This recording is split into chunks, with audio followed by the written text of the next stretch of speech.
My husband converted to Christianity after going to church with me, and it led to him bashing the LGBT community after being friends with lots of activists for years, coming out as straight, and ruining our 5-year gay relationship. So we, 28M, 27M, have been married for like 3 years and dated for about 2. In total, 5 years of a gay relationship. We're 2 men, have always been 2 men, and I don't think that's going to change anytime soon. My husband and I have had a rather healthy relationship for the most part. Of course we have minor arguments every now and then, but what relationship is perfect? In the end we always resolve them and our affection would continue as normal. This is kind of why I'm really confused by what's going on with us. Why now? I'm a Christian. I know a lot of people don't like the idea of that, but gay Christians do exist. My husband was agnostic, not necessarily an atheist, just wasn't completely on board with any religion. And that's fine, I would have supported him if he found peace in literally anything. He didn't need to become a Christian, and honestly, as selfish as this sounds, I wish he didn't. I know this makes me sound like a terrible person, but he changed so drastically afterwards and I miss the man he used to be. It was a slow start. He asked me about verses from the Bible, we went to church, he even fasted for Lent. Christmas this year was much more than just presents, and I was happy that I had this piece of me to share with him now. I was raised religious and struggled with my identity. If it weren't for other queer Christians, I would have left Christianity. I was glad that I still had these things we could bond over, but it kept ramping up. All of a sudden, he's going to church more than I am, which is perfectly fine, is always carrying a Bible with him, and will randomly cite a verse when we're having political discussions. I've noticed his views have started to shift towards the right as well, and recently retweeted someone saying your body, my choice. You're a twink, women's reproductive rights don't concern you in the slightest? It kept ramping up. He started agreeing with the whole LGB minus the T crowd, and started spewing harmful rhetoric about drag queens, as if we aren't friends with a bunch of them.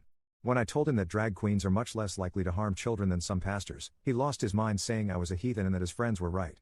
This is the part that caught my attention. What friends? I asked him what he meant by that, and he started backtracking, saying he was tired and that we should go to bed. I was tired, and arguing didn't seem like it'd do us any good right now, so I put a pin in it and we got ready for bed. Our room has a bathroom connected, and usually we keep the door open. He takes a shower and makes sure to lock it, which was weird, but I didn't say anything about it. If he wants to set this boundary down, that's fine, but he could at least communicate it, eek? The next day is a Sunday, and he's already out of bed and I'm assuming at church. I get up and got ready, but once I arrived I realized he wasn't there.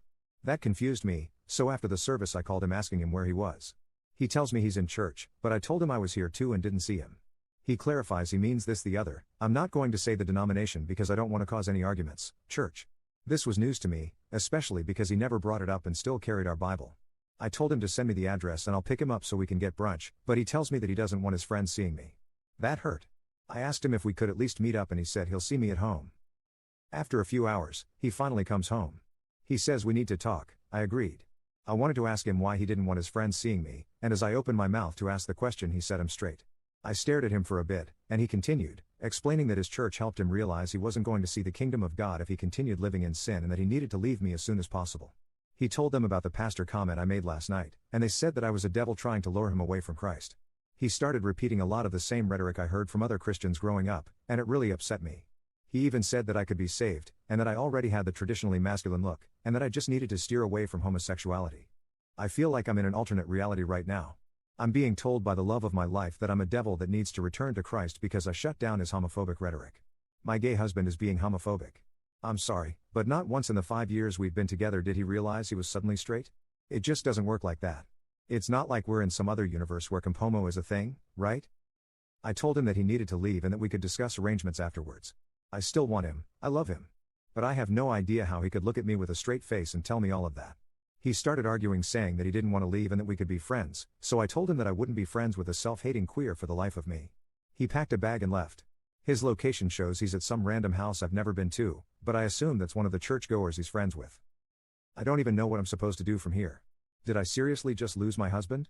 I don't understand how this could happen. What can I do now? I miss him already. Update. Thank you to everyone who gave me genuine advice on my last post. I'll quickly answer some common questions. No, he does not have a family history of bipolar disorder or any other mental health disorder that would cause sharp changes. No, he isn't cheating on me with one of his church friends, but I will get more into this later. No, he isn't bi. I'm bi, and we've had conversations and he said he experimented in high school but it wasn't for him. I talked to his family and our friends about the whole thing. I explained we were separating because of his newfound faith and how he's acting. I told them about the stuff he said and they're all worried for me. I don't think that I'm in any sort of danger, honestly.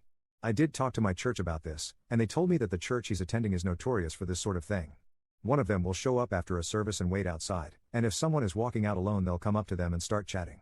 They'll pretend they go here until they've talked to the person enough times to invite them to their church. Apparently, he was attending my church even on days where I wasn't, so he was alone a lot.